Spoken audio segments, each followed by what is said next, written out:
decent, but Ooh. I think EG are just more pushing rather than getting pushing around their spells and their with this pick nukes. for sure. Before the Undying pick, maybe they could have gone another direction, but now they really lay their cards on the table. And with the Leshrac as a core, you can't really fit in that physical damage carry unless you're running it mid, I guess. 5 seconds remaining. Well, unless they beast, I mean, their Beastmaster we talked about, unlikely to go mid. Yeah, offlane beast, Lesh mid, and then a tri-lane. Or safe lane beast, an aggressive tri-lane. Aggro tri-lane, and then yeah, get like even like a Clinks or something again if you wanted to. I mean, this is all assuming they don't just run the Beastmaster mid, which they could do. He's one of the better heroes against Tiny Wisp out of what they have available. Or they just do the classic EG thing and they run Venge carry and Kunkka Undying support. That is an old school EG thing. The Kunkka Undying is... Kunkka Undying. I think the DK is good band. Yeah, definitely not that. The DK is the carry Venge is pretty old school. Yeah, there was a period where Havos was doing that quite a bit as well. And Fear has played that. I doubt that's the idea. I do like the Dragonite ban. I was thinking something similar. Then it kind of fits all of EG's needs right now. Gives them a little more late game, pushes hard, difficult to burst against Tiny Wisp, and can be a frontliner for There's your mid hero who could benefit quite a bit from those auras too. Yes. Yeah. The hero that always comes to mind maybe as a substitute is Brewmaster, which Sumail plays. If EG even had a hero like that in mind. I think Lion one of the better supports to deal with and shut down that Brew, but you do have the Venge to back him up a bit. Nah, Lion just shuts down everyone with the Hex. Yeah. Interesting. Razor. Hero we haven't seen that much, but... Normally we see him as the counter to a strong melee DPS hero, which EG don't really have right now. Does his ult... How is it? The Razor ult with Ags still doesn't hit the Tombstone, but the Razor ult does hit zombies if there's nothing else in the neighborhood, right? And then it one-shots them. No, it doesn't anymore, I guess. 10 seconds remaining. I don't think I'm not sure. It shouldn't, I guess. Because it's supposed to be an attack, so... And I had another question, which is like, do you know how? Okay, this sounds like the most random and most useless thing ever. If Tiny is under a Tombstone effect, right, and the zombies spawn on him, are they always like almost underneath him? So if he tosses, he will always toss a zombie, because now it's the closest unit and not a random unit. That's a good. Like point. then, if a team fight breaks out around the Tombstone, he actually can't toss a hero ever until he kills.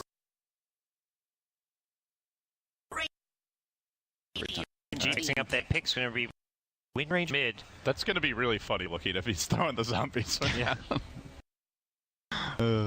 Windranger, Core Windranger. That Core Windranger's gotten a lot of buffs. With the Acceptor upgrade in particular, a lot more viable nowadays. Shackle Shot got an improvement a patch or two ago where what was the change exactly? Like was it the cone got widened slightly, or it changed the way maybe it changed the way it decides how the shackle is formed. I remember it got buffed, so it's easier to hit a shackle though. It got longer latch range. Latch range, that's what it was. So last patch was cast point halved from point 3 to point 15, and then it was longer latch range, and I think before that it was the search radius. Okay. That's something. So it's gotten easier to hit shackles, is the layman's version. The thing that seems to be happening as well as players are figuring out the new way which you play. You don't have to go for the Blink or Force stuff. I think it's Pycat who's been playing with Alliance and just rush Acceptor and going dataless. Just pure physical damage with entirely skipping mobility tools. And that was... In that game, he dealt ridiculous damage, but now you also have a Vengeful Aura, and you have Inner Beast, which doesn't really matter for Focus Fire, but in between is kind of nice. So yeah, they've got great lockdown as well. Beastmaster, Venge, Leshrac. May still go. I think Blink's still a viable It's going to be a option. 2-1-2, and it's not going to be Sumail and Beastmaster, though, but they're going to run what looked like the strongest lanes as far as the heroes go, and they do it by swapping Sumail into the offlane, and I think these lanes look very solid for EG here. I like that they're willing to change up the lanes and not just be one-dimensional where Sumail's always going mid. It just gives you that bit of flexibility within your team. Comparing it to the old EG, like Arteezy was mid pretty much every game. I'm hard-pressed to recall a time where he wasn't. And almost always on very similar heroes, those more carry-oriented mids. So, as you mentioned, it is a departure from the old EG. Okay. That is an interesting stat. Games where both teams produce Radiant or first pick. okay. I guess first pick is the one that was chosen most. Oh, is it Rave? It didn't say that there, but... It's early in the morning, and I was still like trying to figure out what that said. That's why I was like silent for a minute. That one wasn't really I'm just like thinking. I'm like, wait, what? Huh? Wait, they got both runes or one each? One each. Okay. Yeah. So that's a bottle for Chrissy. Already moving out the Courier. Classic start for Wisp. Get the bounty rune and take the bottle. Did they break down the trees? Did we see? It's the Radiant side. No. No. Can't get that double pull off. At least not right now. But bottle coming out. So Universe going to get somewhat zoned out here, but he should at least be able to leech experience in the mid lane. He got a bounty room, which also really helps him out.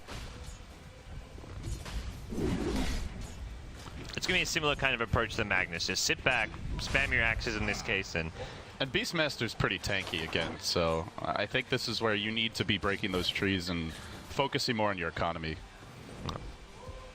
So both teams kind of rank 2-on-2s. Wisp is going for a Courier snipe mid. Might actually get it too. This is not something you're going to expect as the mid Beastmaster. Chrissy, 2 Courier snipes, 2 caves in a row for this guy. My. Did he? Wait, how did he even get in there when they have the lane have a ward? smoke. He They just have walked a past ward. the ward. Yeah. He actually just ran up there. That's just an oversight on Universe's part. He actually did have a chance to see that. Yeah. And even if he just sees the Wisp missing, it's not like Wisp is getting a rune or stacking. You look at the timer. 1 minute mark, yeah. Yeah, it's 1 minute into the game. He's not stacking. He's not getting a rune.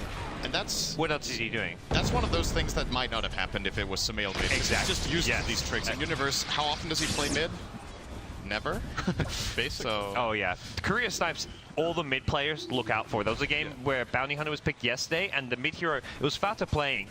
He camped the Courier with his bottle at his tier 3 tower and waited until he had to go back. It was Dragon Knight. Waited until he walked back to his tier 2 tower and like met it halfway between the tier 2 and tier 3. Mid players just like do not let their Courier get sniped at all. They're always watching out for it. We're saying that after Sumail did get it sniped last game, but that was less. That was a very unusual situation. That was not really a Courier snipe. That was more like a miss micro kind of thing. Like that wasn't like the sneaky like let's go between the towers. Oh, Ryo charging onto PPD. They tried to finish off the cow, but he has backup from Chrissy, making plays all over the map for his team. If they get a bash here, this could be the death of fear. Orbs coming in, one more auto attack. That's all they need. They get him too. Rave, Courier snipe, 2 kills. Choo choo. Great. What a way to start. It's the same as last game, though. They've got to transition to the mid-game off of this, which is where they prove to not sometimes even struggle, I would say. Oh, Ninja Boogie. Got to be a little careful here. That Beastmaster can turn this with the board pretty easily, but low on mana right now. That's actually the main issue. He may just have to kind of wait for the Courier to respawn and pray for a lucky rune of some kind. So this time around, Ninja Boogie on the Tiny. Last game was Jo. They're really swapping things up. And this is a nice thing about Rave's draft this time around compared to last game. Last game they had an offlane Night Stalker who does pretty well together with Wisp, but it's not Spirit Breaker tier. Those 2 heroes together is actually a disgustingly strong, just regular dual lane offlane to run. And having the option of just rotating Wisp up there and making that play is very important. And yeah, they're looking good so far. The Razor is getting shut down fairly well here by EG, but Big Farmer by quite a margin so far is going to be in the mid lane. Ninja Boogie's Tiny. Well, Courier did respawn now, so Universe will have an easier lane moving forward. It'll come out and deliver some items to him. They're going to try to make it go into Sumail a bit. Starting to steal damage, but tries to walk away. Tombstone getting dropped. Jo will need to back off. May need to turn to kill a zombie or 2 as they claw their way in. Sumail trying to engage on a cast who is a bit squishy to all that auto attack damage. That's where it'll end. Well, Tombstone now on cooldown, so Rave can breathe a little easier. They're going to ping out the regen. They're not going to get it. Universe will get this rune. Not using it yet. Going for the max summon build.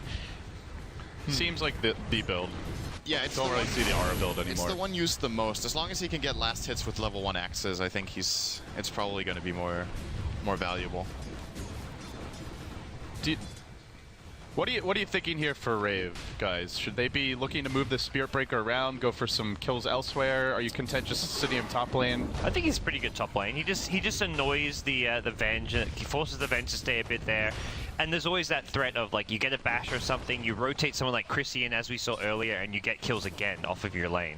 Yeah, it definitely feels like EG are going to be more reluctant to dive him after the way the last attempt went. The other option is you can like charge mid or something. Oh, there we go. He's charging mid. Universe, the one very vulnerable hero on the map. Not even required. Tombstone has cooled down and will be deployed as Rave just scurry away. PPD trying to engage here. Turns back to hit a zombie. Tether still going through. I was thinking, well, it'd be nice to kill Beastmaster before he hit 6, but they didn't even need the Spirit Breaker. They just get it done with Tiny Wisp. Really nice start here for Rave. They are getting out farm pretty heavily, though. Looking at the CS charts for EG, this dual lane bottom has done a lot of early work. Yeah, Jayu is not having a good time. But again, aggression. Fear will be the one that falls. Rave. Man, they are moving around beautifully, and this does kind of flash you back to when they were having a lot of success at DAC, where they were aggressive early, they would dominate the lanes, find those early pickoffs, and just look to snowball before their opponents come IO having such an early earn as well really helps. That's extra damage when you go for kills, the heals which can heal up 2 heroes with a tether. That is just really nice to get those early kills mid lane to help Wisp get up to that level of farm. I mean, we talked about in the pregame that Chrissy's individual play was one of the keys for them back when they were having a lot of success, and we were looking for it on the core, but he's doing it on the support Wisp. 2 courier snipes, multiple kills, early level 6 coming out. He is scouted here by Lane Ward, though. Much needed for EG to avoid getting picked off or punished. Do you think Rave are just okay kind of sacking their Razor as they're doing for now, Sind, or do they need to kind of give him some protection? How can you adjust the lanes to get him a better start? Yeah, you could, I mean, you could rotate the Wisp down there to protect, but I think that's a waste, right? And They're play trying to make aggressive it there. go on top, it looks like, with the charge from Ryo. They get the initiation on the Fear, another strike follow-up. He survives for now. Ryo gets roared under tower. Good stun coming out from Cass, but a better counter-initiating Shackle. The entire EG team into the top lane. Well, Rave didn't see that one coming, that's for damn sure. That feels like the fight from last game that happened in the bottom lane, where it turns everything around, which is the worry. Rave have to settle down after that. They still have, I would say, a slight early game lead here, and It was a gigantic rotation by EG. You maybe expect 1-2 TPs, but I think that was what, a triple TP coming to the top lane. That caught them a bit off guard. damn, Secret kill a lot of couriers. That's actually crazy. They have almost. Oh, nice Shackle. Boogie getting caught out here. It's not a highly leveled Shackle, though. Tosses out the Avalanche, continues to retreat. Sumail engaging, can't finish him. They need to get something out of this line. It was a very nice Earth Spike top, but it was too late. He's level 3 minute 8 in this dual lane. He didn't really provide Razor with much of a laning stage anyway. He's currently lowest net worth. They need to get, like, even if it's just 1 kill that Lion helps out with, it's going to help himself so much to get involved.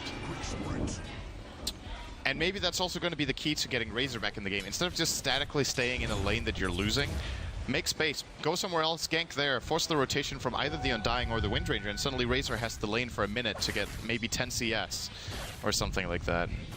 Yeah, he's getting a little more now in this bottom lane. Yeah, and that's what ended up happening ultimately, right? It wasn't because, well, it kind of was Lion's rotation, because I guess he was a part of the gank top. They didn't pay for it. But yeah.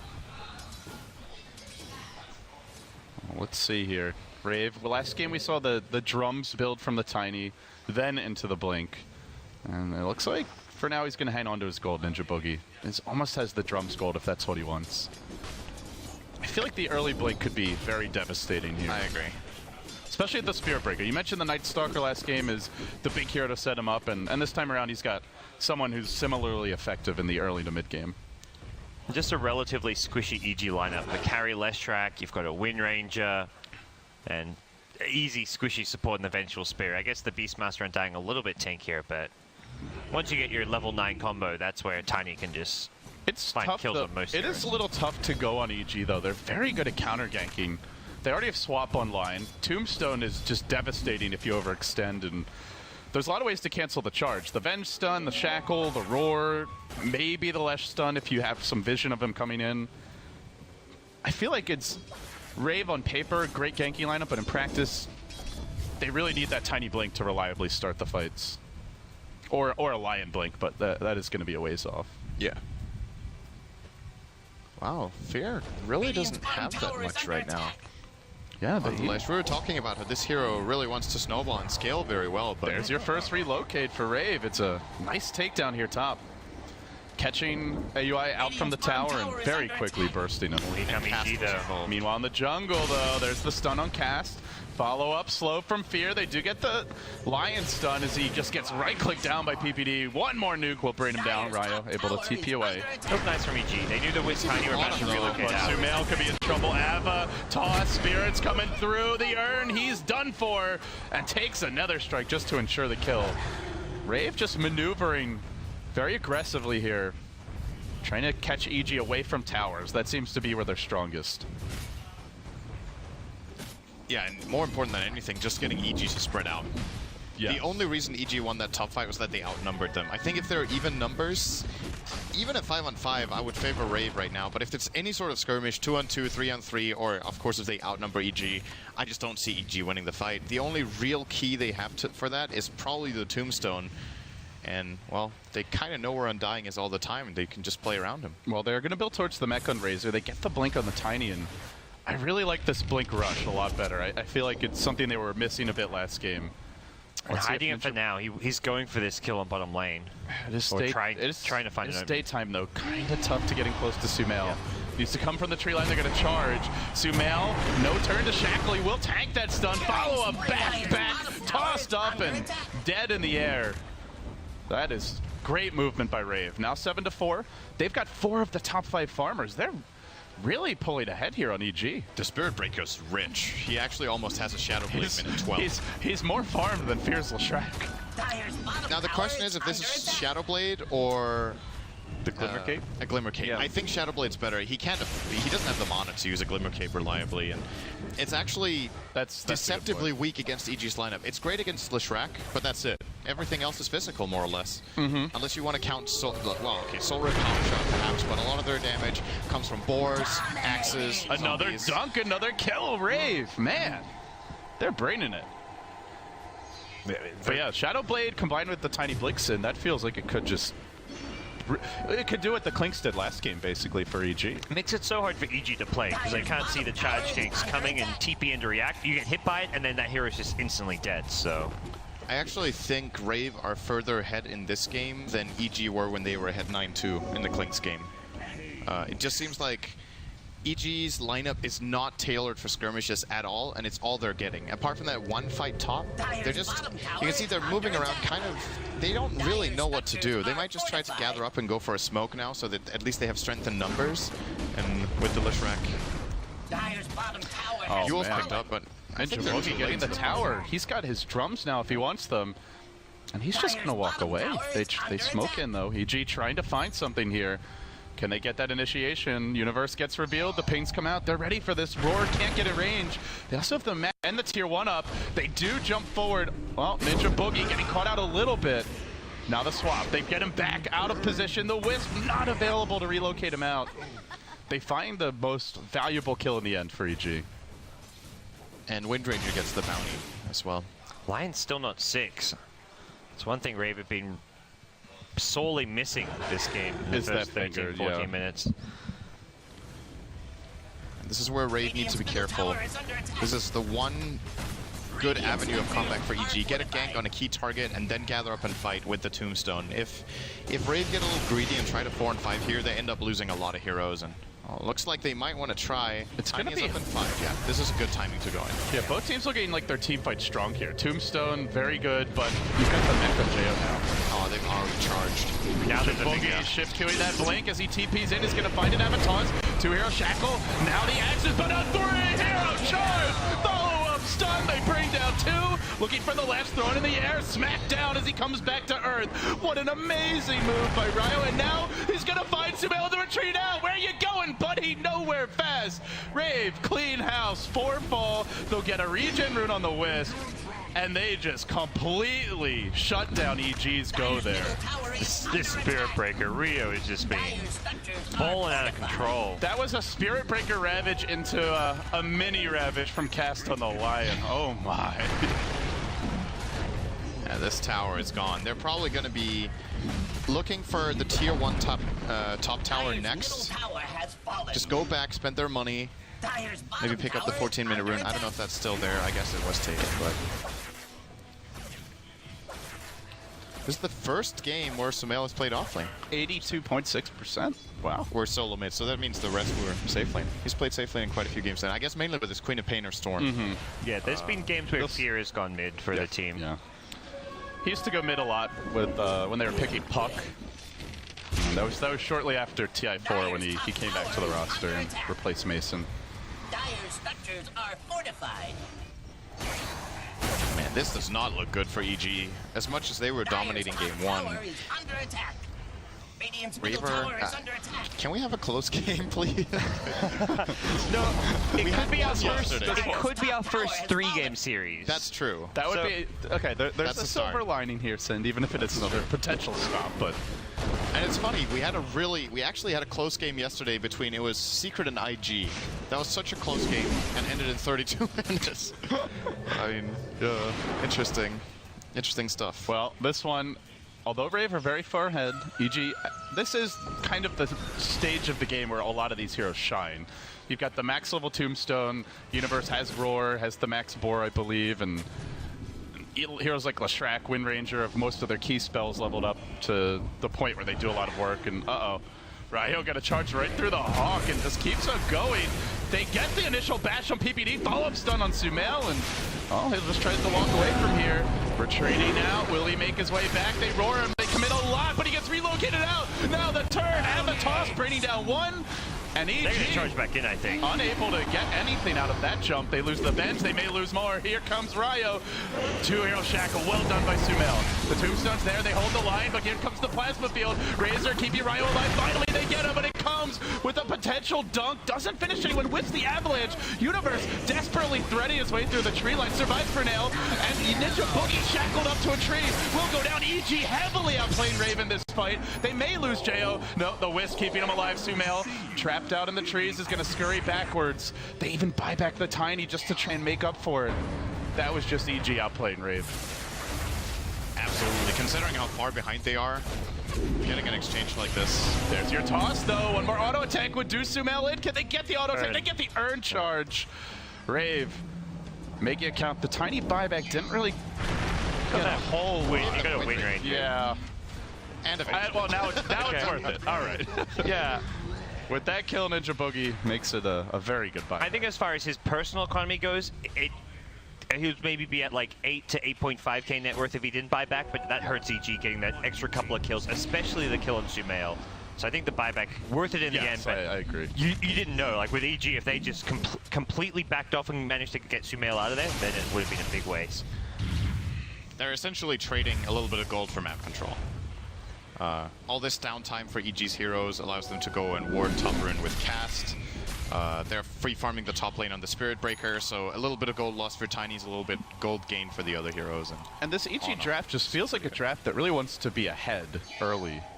Getting the Undying support, someone that eventually Tiny and Spirit Breaker Razor, these heroes can just go kill the Tombstone quickly, or to some extent ignore it in the fights. Wind Ranger can scale pretty damn hard with the Aghanim Scepter, but at the same time they have a lot of burst damage and lockdown for her. The Lion, the Spirit Breaker, even the Tiny with the Blink Dagger. It does look good for Rave now, but we have seen them somewhat struggle to maintain the advantage, as we saw in Game 1. Let's see if they can keep it together here. EG are looking for a smoke gank here. Smoked up everyone else than Sumail, it looks like. It's going to be a big fight. I think it's EG's last smoke, by the way. I feel like they've been using a lot. They've been using a lot, yeah. This one kind of has to... Okay, they have 1 and 1.5. Charge comes through, and Ryo kind of reveals that they do catch Jo off the bat. Stun only on one, but they finger. Universe trying to focus him down. Ryo not able to kill him just yet. Gets off. Oh, no earn charge. Now healed up by the Undying. Great start to the fight for EG. They brought down 2. The Tiny, is he going to be able to get much done here? Kind of sitting on the boundary of the engagement. AUI limps away. Now another stun. Shackle as well. EG fighting the openings, braining down Ninja Boogie. It's an ultra kill for Fear. They'll clean up the creeps as well. And suddenly, he's got a Bloodstone, basically.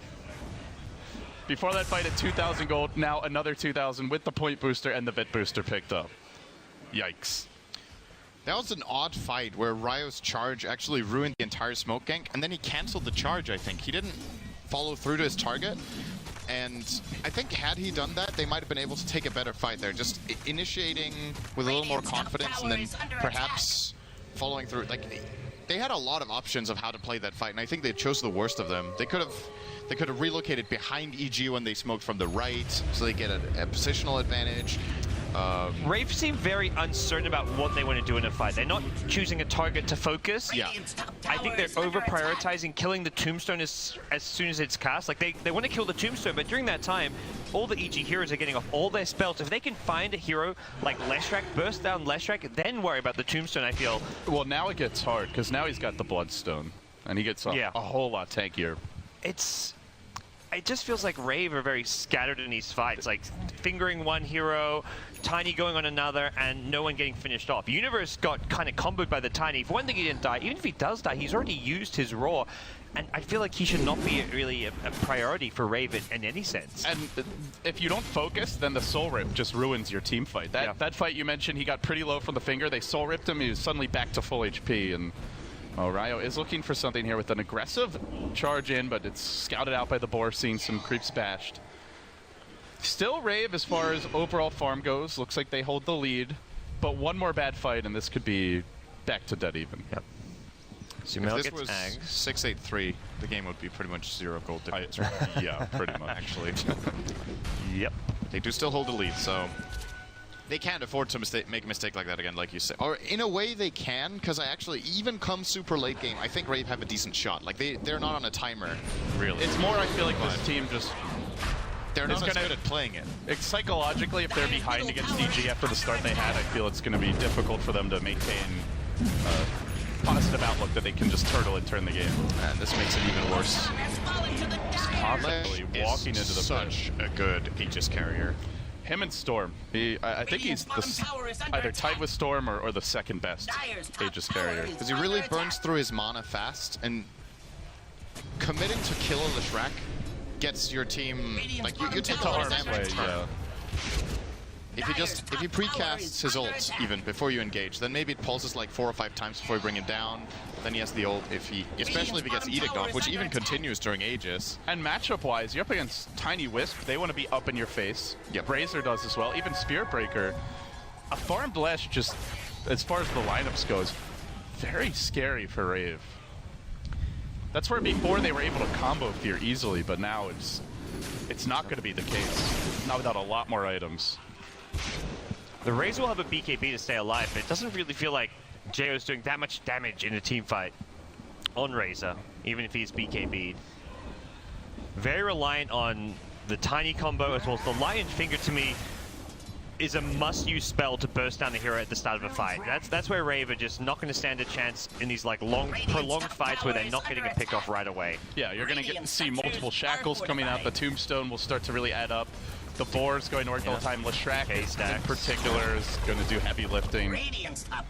I would. Going back to the Razor pick itself, it was not a pick we were expecting because there's no really good hero to static link. It was even before the Wind Ranger pick. Yeah, the best hero to static link was picked before that is Ninja Bogey. Will get scouted out here. They want Chrissy though. They're gonna roar him, Cyclone up that Tiny and keep him out of the fight. They do get the Wisp now, looking for more. They swap and cast. They'll find him too. EG, decisive movements around the map. Yeah. They know exactly what they want to do, and now they're finding the pick-off. Yep. It does feel like they've had like an infinite supply of them. Now they need to wait for 9 minutes. So.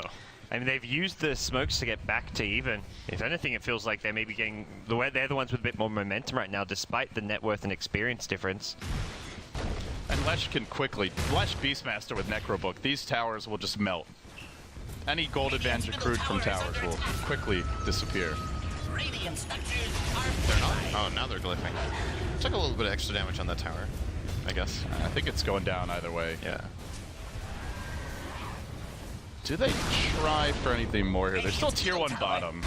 So I think more likely back off, push out these lanes, and look towards that tier 2 if you're EG. Samil, I feel like he just picked up that axe and has 3k gold. There was a point this game where Rave's cores were just way ahead of EG. But now it's only that Tiny who's barely 5 gold. a whopping 5 gold ahead. Oh, relocate. They found one kill. Well, they'll take what they can get here. It is only the support bench.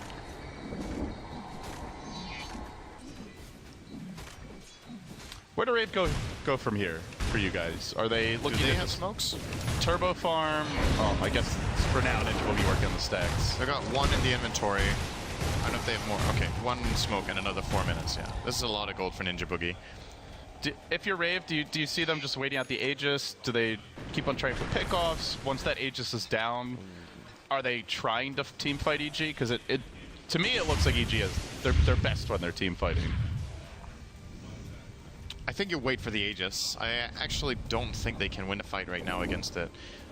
Because the problem is killing the Lesh, the only real tool they have for it is they either need to commit Nether Strike or Avalanche Toss, or probably both. He even has a Yule, so they need to combo it correctly. So in order to guarantee the kill, they need to commit a lot of abilities that will be on cooldown afterwards. And in the meantime, they're going to be tanking Tombstone, they're going to be tanking Necro 3 and Boars, and obviously going to get two-man shackled because Sumail is really, like, whatever Sumail failed to do in the last game, he has really been playing for EG in this one. That's where I feel like the Spirit Breaker has to really wreak havoc and not go for like the main target, but just charge on through, try hit as many people as possible with his stuns. He needs to be the one soaking up magic missiles, shackles, Yule scepters, and all that, so that the Tiny can do what he needs to do in a fight. I think the best thing he can do on Spirit Breaker actually is just bully the Wind Ranger out of the fight all the time. Just charge the Wind Ranger and stay on her. The problem is, though, they have Roar. They have an answer for charge, even with this BKB. But then they have to roar into a BKB and maybe not get a kill, and then the roar is used. That is true. But I mean, it's not. EG are going to force a high ground defense here with Aegis in hand. But this is Tiny Wisp, and they're off on the split push. I don't know if EG want to get into this speed. Both teams push pretty hard. EG suddenly realized, wait a second. And now the pursuit's coming in. The Couch charging bottom lane, trying to get in nice and close. Can he fear? Just gets him. Relocate over the top. The Aegis is gone too, but he can Bloodstone deny perhaps. Yule's coming out there, and he got PPD, and no, he's stunned. Can't get off the deny. Big pick off there. They're waiting for the Wisp to come back. Well, goodbye. Oh, is he invis? Oh, he had a Shadow Blade. And a Sentry. Shadow Blade Wisp. Ugly? I don't know about that. I don't know if That's that a was questionable worth the pickup. investment. Did he buy it just before he relocated back, or did he already have it? He must have just...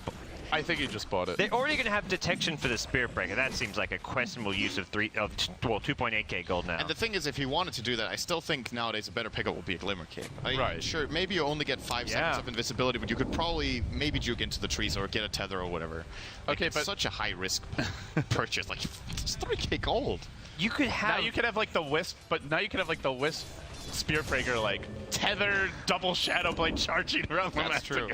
Or you could just relocate. So do you really need the Shadow Do you Blade? see the tether if they're both invis? I'm not sure actually. I That's don't a good think you do. question. I don't think you do.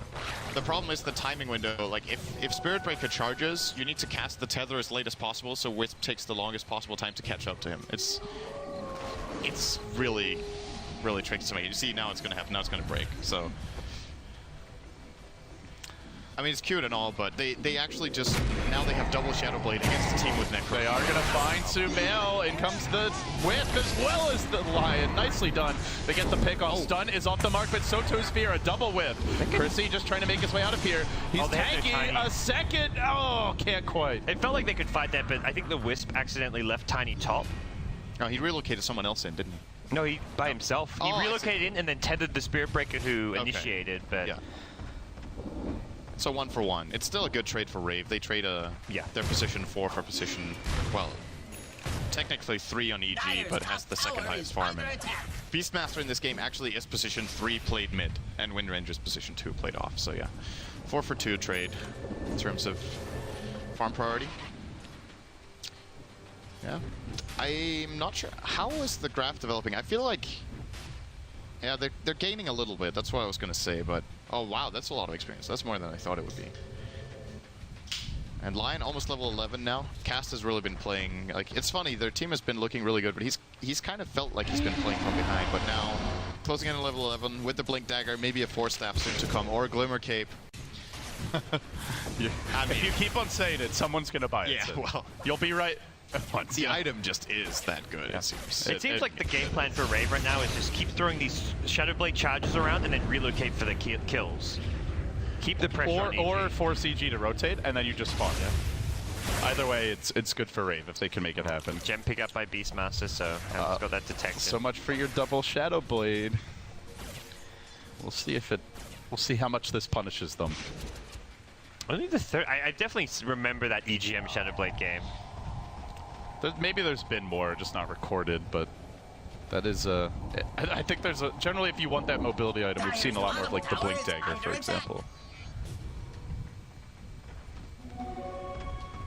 Well, Tiny does have an eggs. He is firmly back in terms of net worth on top.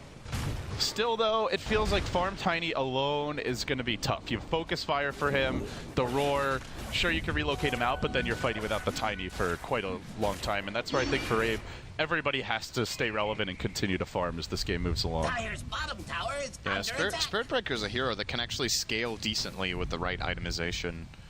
And Razor, too. He's got Mech and BKB on Razor now. I think Axe is probably the next choice, and then after that, since Tiny is probably getting the Cuirass, I think an item that could be nice for Rave on the Razor is actually a Shiva's Guard.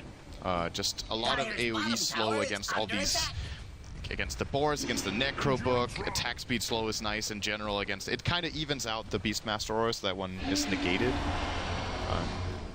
And it's not that uncommon of a pickup on Razor, actually. Oh, this will not be expected by Sumail. He is barely outside of the base, getting deep charged, and there's a relocate coming. He's going to get caught out here. Reinforcements are nearby, but not right on top of him. Dead. No, the Smoke combo. What a turn. They save him. Now they're going to lose Chrissy. Ninja Boogie left alone. He's getting slowed up by the board. TP out. Focus Fire. Can't get him in time. Ryo's going to walk away. Oh, man. PPD with the big saves. And they will lose the Spear Breaker potentially. Stun comes out. Axe is coming through, and they bring him down with the Lash. That was a risky play, especially at that tier 2 up mid, but it could have worked for Rave if that Venge wasn't ready. And instead, it's 2 deaths in a row. And what do you know, Roche? It's easy to look at the outcome and say Rave shouldn't have gone for that, but I'm like, that to me is like a decent play to go for. Yeah. You're not expecting the Venge to be there right behind him, like already in position. I mean, I feel like for EG, that was a bit of luck that the Venge just happened to be there with the swap. Because that was not what PPD was preparing for. He was actually standing behind mid. They did not know that was coming. There's no ward on the bottom side of the map. He got charged when he was up on the high ground at his tier 3, but it was still kind of risky just because of how close they were to the tier 2. Yeah. Yep. Still though, Razor gets the eggs, so they are farming on these other 2 cores, and I think that's where Rave still have a very good shot as this moves towards the late game, even though there's a lot of ways to deal with Tiny. Potentially at some point you're going to see the Shivas, Refresher, and AC in the mix. We'll take a look at this one again. But yeah, there was a swap, a mech came out as well, right as he got swapped. He tossed the Wisp, that was the other thing there. If he tossed true. Sumail, it's a kill. That's a good point. And now you can't blame that luck anymore. That's just a misplay now, actually. Meanwhile, Razor dies top lane. EG. Can we get an instant replay of that, too?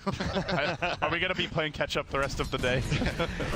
The rest of the game, watched in replay. Charge on mid, onto AUI, relocate through. He dropped the tombstone already, and Shadow Blade away. Change of plans. Yeah. I'll see you later, guys. I mean, it's a nice regret item. This is oops. This was a big mistake getting the Shadow Blade. Mistakes were made. He's actually upgrading it into Silver Edge. So with that, you can remove the what is this best at dealing with? The Inner Beast, I guess. The Venge Aura. Does it remove the evasion when Windrunner's using Windrun? No, I don't think that's an active buff, not a. It breaks passives, but does it break auras? Yeah, that's what I was looking at. I'm like, I know it breaks passives. Auras are passives. I think it breaks them, but okay. Still, that's still weird. Even if it does, it's not like there's like a faceless void or something where. Yeah. I just feel like that's the situation where normally you see a Silver Edge. And maybe Rave's idea is we go late game, so now we'll just turn our Wisp into a core as well. Daedalus for Chrissy next. I mean, it's a strength hero, so actually the Sanj isn't a bad item in general. Yeah. Right? I mean, maybe he's actually just gonna build like say a halberd instead, and we'll just hold. Yeah, the you can disassemble Silver Edge, right? I'm not sure. Oh wait, it has a recipe. I don't think you can. Sure, actually. Yeah, he could just sit on the Sanj, build build up a halberd, which would be great against Wind Ranger as well. He definitely wants to tank up in general, just try to stay alive, because he's always the focus for EG. You kill him, then you kill the Wisp. That's true. Tiny does get an AC here. It actually would be really funny if he's trying to build a halberd and then he picks up the Sange and oh shit, he got a Silver Age. But there is a recipe, so. Well, you guys talked about it. This Ags Daedalus item or build up for Sumail, and he's got it now. This is a lot of burst versus the Wisp. And versus towers. This time EG go for a push. There's no tiny split push to worry about, and they're gonna try to force this one. Rave. Oh, that's confident. Minute and a half on Aegis. Bold move by EG. And yeah, like you said, I think while the Aegis is up, they want to make the most of it. Cliff will be forced out. Sumail continues to work on the tower here from the low ground, and they're gonna lose a tier 3 if they don't react soon.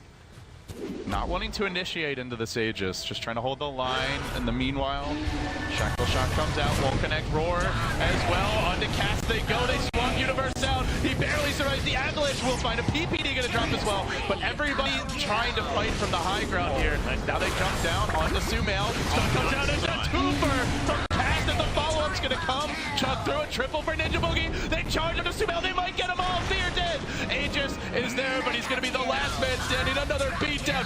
It's an ultra kill, and they want more. TP out his third chunk. He's got him. Team wipe as EG get punished. Oh my god, they can go for Raxi. They're going to force out buybacks. Rave looking to make this the first 3-game series of the Summon 3. Great reload. They're going to bring it buyback. back, I think. Yeah, they can't ditch the Tiny there. They don't know who else has buybacks at that point. That was so big for Rave.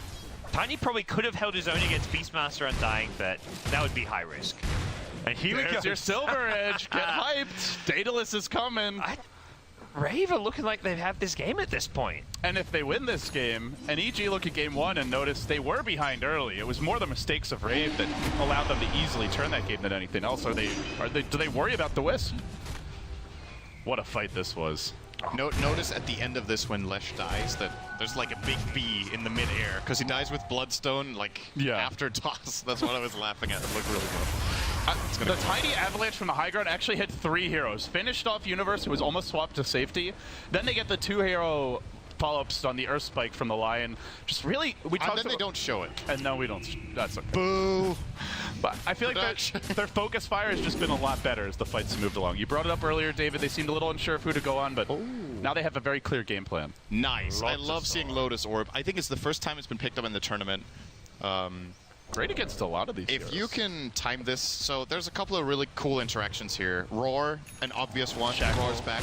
Shackle Shot actually just fires it back at Wind Ranger. How does it work with the swap? They stay in place. Do you just swap? Yeah. Okay. So you basically don't swap positions. That's. Does it show the animation though, like you just like it in quickly, or? I think it makes the sound, but you don't really see them swap places, right? Okay. But it's also really good against Lightning Storm.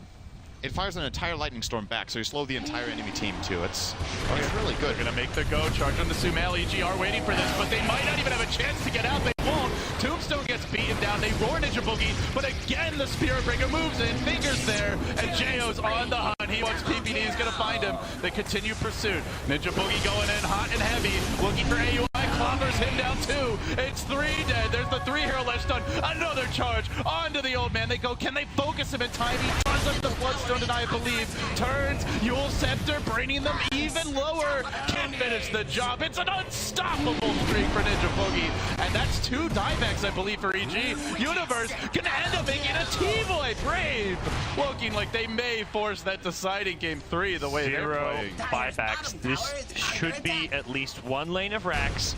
You know, towards top, but they need creeps on the high ground. This team has gotten a lot of flack, a lot of heat. They did not get invited directly to TI. It was Malaysia who got the nod from Southeast Asia. Rave came into this tournament generally, honestly, not getting respected by the community. Most of the casters here, ourselves included, didn't give them a huge shot to take the series. But here they are. They're going to take 1 lane of Rex top. They may move on to mid for a second. And with that, EG are going to be up against it. Whoopsie. Oh, that could hurt.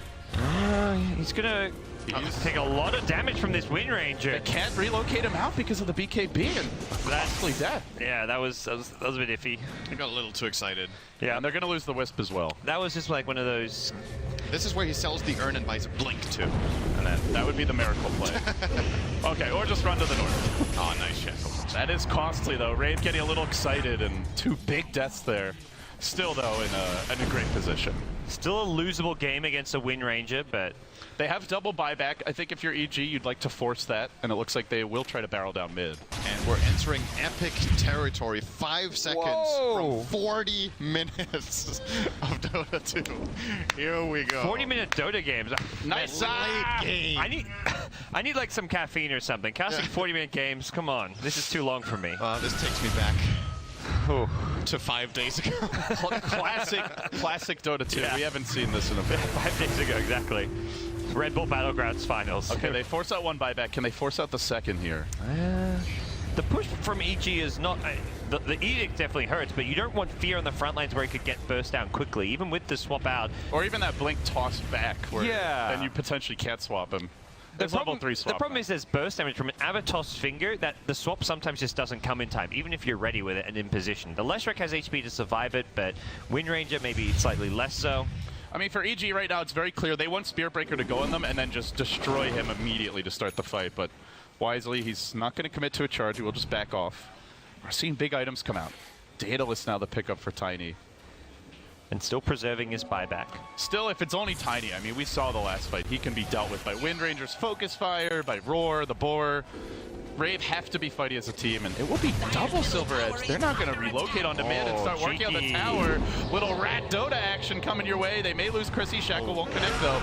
And he does walk away. Roar, Necro Book, they need that burn, and they'll get him. That's an 80-second respawn. That's a dieback for the Wisp. Oh, and look again. There's another Roche, actually. Yeah. Very fortunate. I feel like this has happened. Is this the 3rd time in the game that they die right before Roshan spawns? That was about like the middle of the road as far as respawn. That was just so silly to go for that play when you're ahead. Yeah.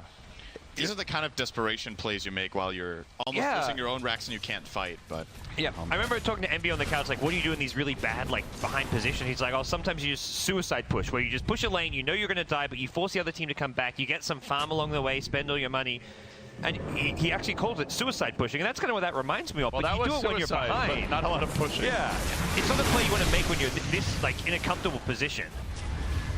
Well, EG are going to press in. 20% push. They know there's no buyback available for the Wisp for 30 seconds, and they may strike right back with a lane of racks to call their own. Now Sumail blinking in, goes for the Shackle the other way. Ninja Boogie will engage as well. Now the stun, great from the south side by the Lion, trying to keep the backline heroes away. Chase on the AUI gets bashed back. They may lose cast as the trade. Fear will bring him down, but 2 drop. Now a chunk forward. 1 big toss for Rave, and another giant leap perhaps as they'll look to bring down Universe. Can he make his way out of here? Gets beaten down next to the big creeps, and I don't think they got Rex yet. Fear will TP out. Tiny. Oh, too late. No, Ava. Okay. They needed that, but still, yeah, they hold the later Rex. EG do not get Roshan, and at this point, Rave should know Roche is up because it's pretty much the max possible respawn. What's unfortunate about that, though, is that now they could have made that relocate play they just did. And they could relocate into the base and get a tier 3 tower at least, with 3 heroes on EG dead, but they went for the Lesh kill. Yeah. Still getting Roche is definitely good enough. Wow. Seems Wepis is thinking about a moon shard here. For old Tiny. That'd be definitely an item you'll want at some point for Tiny. I don't know if it's the next item, but... Well, he's full, right? I guess so. He could just place the blink. He can sell his blink, but that's true. I feel like it's actually doing a lot of work for now. Yeah, it allows you to go for those rat plays a lot more, where you can go in, hit the racks a few times with a tower, and then blink away. That's the 2nd highest GPM since DAC at minute 40. Okay. And it's only 700. I remember, was that in the TI?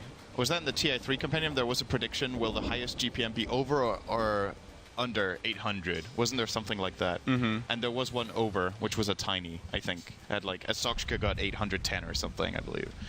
But it actually sounds low for me that the 2nd highest GPM since DAC. That's like 3 or 4 months. Yeah. It's only 700 at minute 40. I mean, only. It's still super high, but unlike you don't see 1K GPM games. That's like a pub game thing though. Like to me, yeah, sure. But to over me, 800 is quite different from over 1,000. Yeah, I think 800 is like as high as it really goes for competitive Dota. Apart from those really stomp games where teams are an obvious mismatch, and for whatever reason they don't GG out. Yeah. If there's a hero with over 800 GPM, the game should probably be GG'd earlier. I wonder what the stat looks like if you go back like a year or so, though, because I think a lot of that may just be the rubber band, where once you're ahead, it's much easier for your opponents to get to a point where you can't just keep on racking up kills. You lose that one fight, suddenly they have a lot more map control. They can actually get active and try and slow you down. And a lot of it may be also that the heroes that farm really fast and get those ridiculous GPMs aren't really picked. Alchemist and Anti-Mage, you don't really see that much. And even Doom, I guess. Yeah, and Doom. Yeah, exactly. So Tiny is pretty much the only one of those like ridiculously fast farmers that does get picked regularly. There's going to be a charge and a very dead Hawk. This Radiant Boy has been there for a long time. Jo has Aegis, he has Refresher. This is a good time for Rave to look to Siege, and they're not even going to throw the Tiny in. He's heading maybe towards top, looking for the jump. Goes on to fear off the bat, dunked low, not finished off. They get off of Roars. Ninja Boogie is held in place, but Jo is doing work on the tower. So too is Sumail, and Ninja Boogie, he may go down here, kept alive for now. Barely surviving, finally falls to the tombstone, but they're getting Jo in. Back in. Relocate, coming back, they have the Aegis. They have a second life here. Finger doesn't finish Fear though. So close to getting the kill. They gotta finish the tombstone. The Shackle connects on two. The damn thing's still going the whole time. Echo Shell though will protect Jo as they try to turn on him. Glyph forced out. They've used up their Aegis. They only got the tier 3, and I think now Rave are gonna have to back off. They bought back Tiny. They want to play careful. That's a really big hold for EG. They played very well done. Aegis, they played into Refresher. Only the 2 kills and a 1 buyback, but that is a massive swing for EG. And with the Aegis down, Rave lose a lot of momentum. And the thing about that fight was, it was Rave that initiated. They jumped onto the Lesh, they comboed him, instant swap and instant soul rip, and he's just back to full. And that means you've committed your Tiny into the middle of the fight. He has used his combo to almost no avail. Like, got pretty much nothing out of it apart from forcing a swap, which I guess is decent, but soul rip doesn't really matter that much. It's not that long of a cooldown. And Tiny just feels so vulnerable to the Wind Ranger in these fights. When he BKBs, the Wisp can't save him. Look at it. It feels like they're sieging the base. Tiny, Ninja Boogie blinking out. They're getting impatient. That's what it seems to come down to.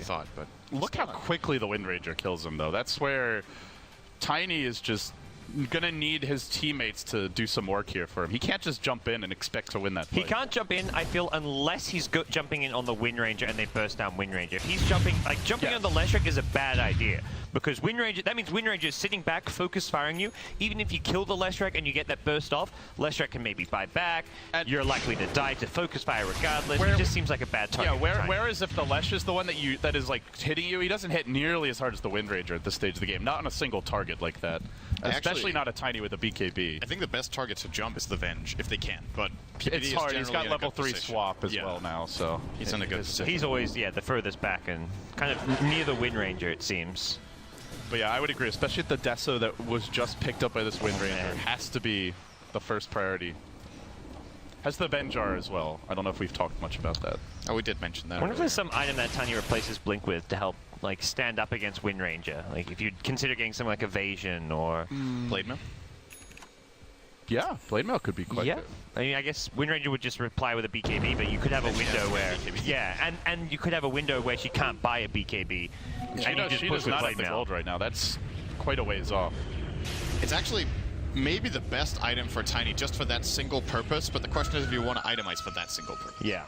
Because it does very little apart from He's very slot challenged, and that's where maybe the Moon Shard is something you consider here for Ninja Boogie as well. He definitely will get a Moon Shard no matter what at some point, but I don't know if it's the next item though. Well, depending when the game ends, but yeah, if it goes long enough, he'll definitely get one at some point. Rave, question is if this was Rave's game. It just feels like a few really they got the lane of Rax, they could have just backed. And the Tiny got picked off. Then they did that relocate mid. Yeah. That push there, I felt like they could have pushed the tier 3 tower without initiating and taking with 0 risk. Pushing the Rax is a little harder because they have to go higher into the base, but they could have just slow sieged, it felt like, with the Razor only. They don't even need the Tiny to be the one pushing and attacking.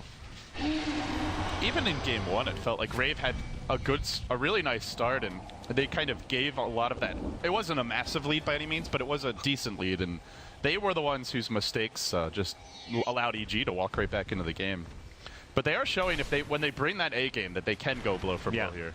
They're not a polished team, but they're really good when they're being aggressive. Their early game is one of the best of any team in the tournament, but their mid to late game is a bit unrefined. Well, I mean, you would think that would be fine in this tournament because most games are 25 minutes long. Yeah. Of course, now it's a 50-minute game, our longest by far of the Summit 3. This is tense. Woo! Closing in on 30.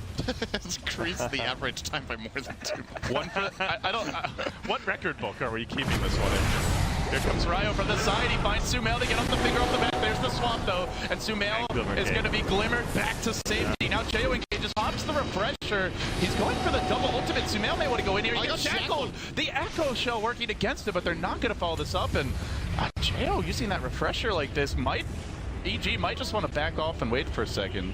Wait for that first Razor ult to die down. That's both BKBs down, both ultimates down for the Razor. He's lost a lot of his fighting power now. But at the same time, they are going high ground here. It's a bit risky. EG don't want to chance it against relocate into their base. Yeah. So they say, we're up against Tiny, let's go push that top lane out.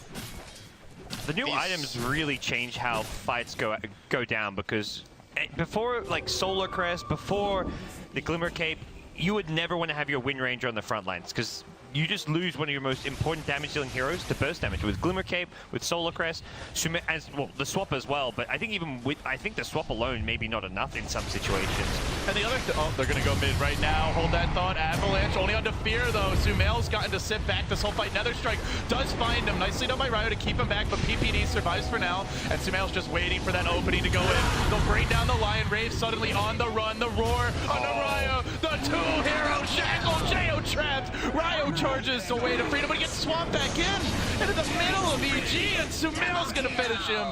Fear gets the last hit. It's 4 dead. They all have buybacks. Razor uses his immediately. Guess will respawn soon after a fight Rave lost. Oh, jeez.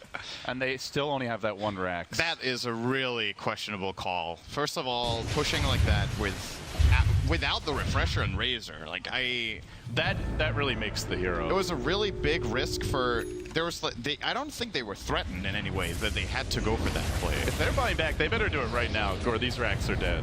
They buy back the Wisp, but nobody else just yet. Lion will as well. Spearbreaker's still holding his. They're trying not to spend them all, but EG are going to wait for the full set of buybacks, and they'll get the racks anyway. No Spearbreaker buyback. EG just say, okay, we'll take the racks for free. We'll back off. Now, technically an even game as far as racks go, but looking very much like EG has the edge here in the fights. There we go. Oh god. The Octarine core of Doom. I've been wanting to see this. We talked a lot about this at Red Bull. We never saw it. This is very scary. Yeah. It felt like an item you'd maybe get even earlier, but he opted for like Shivers and a few other big items earlier. But and as we've talked about, it feels like Sumail's the one you have to focus, and that allows Fear to just do so much work in these fights. Focusing one hero is just so much more difficult. The Glimmer Cape every time it's coming out, and that's where AUI has played a solid game on this Undying. He's the Soul Rip as well, the swap. It's just a combined team effort to prevent Rave from being able to focus anyone down. Honestly, the swap is just ruining them. Like, they're not even roaring the Spearbreaker most fights before he initiates, but then whoever gets jumped on just gets swapped away. And Rave just don't have to follow up. They don't have like that, say, Faceless Void hero that can lock both heroes down and prevent a swap retreat. They get countered by it too hard. Wants a 6-slot Leshrac now. Oh boy. He just leaves everything on if he wants to. The cooldown on these spells gets ridiculously short as well because of the Octarine core. Yikes. And the issue Rave has right now is, as far as single target damage goes, you compare a hero like Razor to a hero like Windranger, where you have 2 Eyes of the Storm, which are ridiculous for damage output, but you can't target them. So how do they actually kill this rack now? They have a Tiny who's a spread damage late game carry. He crits for a lot, right? But he's not attacking that much. But he can't. It's not like a Void or like the Windranger who just really just lays into a single target and brings it down. Or Clinks that we saw last game. For example, yeah. So how do they approach killing this Lesh? And more importantly, there's now an Aegis on Sumail. They actually don't have a key target to initiate on reliably. This fight is, like, even without even looking at the graph, like, let's say the net worth is 10k in Rave's favor, I still don't think they're the underdog for this fight now. Like, we used to look at Tiny Wisp. Well, they're not. Like, okay. First time this game, EG. Mount Everest. And they're going in. Fear, along with Sumail in the front lines, confident in their ability to do this push, and they'll continue to lay into these buildings. They take down the tier 3. They're going to lose melee racks momentarily. Still not going. Watching. I mean, I don't know what the move is as far as engaging. Maybe you try and smoke and flank them from behind, but I don't think a head-on engagement works. I don't think they have the heroes for it. They need to like smoke and just do that kind of desperation wrap around from behind, try and focus down the Venge at the side of the fight, and then move on to someone else. This could be pretty good, though. I think they made the right call sacrificing that barracks, actually. Here does have the Bloodstone, though. 13 charges, and does get the initial stun. Relocate's going to come in now. They'll bring down the Leshrac, it looks like. No, Yules. Bloodstone denied. Doesn't even need it. He's surviving for a while here. They blink forward again. The Shiva's going. They can't kill the horse, and now the turn. Relocate back. Okay, let's get the hell out of here. Where's the boomerang? Ryo said, I'm going the other way. Okay, I'll see you later. All right, Ninja Boogie, careful. What was that? That angle. Wow. That boomerang. Jesus. All right, so to explain that top fight, if they try to fight for the Rex there, the game is over, I think. They're fighting into Aegis. There's a cheese as well on one of EG's heroes. I'm not sure who has it right now. Rather, like, if they can, it's Undying. Okay, so if they can fight for the third Rex after the Aegis expires, it's worth sacrificing a lane for. And EG did choose to pull back because their bottom lane was almost pushed into the tier 3, and that opens up for the relocate trades.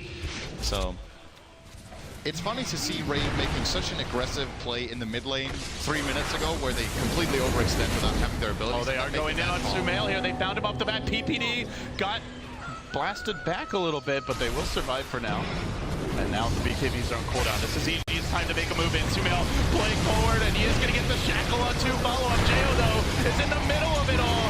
EG going to take heavy damage to the Razor. They'll lose Sumail. He's got the Aegis. Fear's going to drop. Is it EG's turn to overextend? He's just life-stealing with it now. They chunk up the Wind Ranger. Jao continues to just pound away. This Razor double ulti doing insane damage. Now, AUI on the run. The buyback comes out for the Wind Ranger. They're going to lose the Undying. Fear 2 will fall. That's 3 dead with a buyback. TP in from Sumail. Charge onto Universe. Shackle finds Ryo. Maybe Rave have overextended. They're going to lose Ryo. He has the buyback. EG going again. A long great swap. That's the power of the level 3 swap, and there's no Razor refresher. Does he have the buyback? No, he's dead for 110. EG just having an extra life here. Go for throne? I think they're pinging it. EG just pulled back and TP. EG did not have TPs. Tiny is going for the throne. This is actually going to be close. This is with Tiny. Is it? He's going in. He's going to buy the Mascabatus quickly from the enemy. Drop your blink. Drop your blink. He's going in right now. Meanwhile, on the dive, the Radiant Base, they got the work as well. They need a little more damage. EG with the Wind Ranger. They have the glyph available on both sides, and it looks like EG is ahead for now. Structures are falling, though. Beautiful to down. Universe trying to finish the job. And it's not close to the end. Oy, oy, oy. That was still a very intense game, and even Rave, they had it, man. They had it. That was a close throne race in the end. That was EG like, wait, we just bought back and TP'd in, so all their TPs were on cooldown.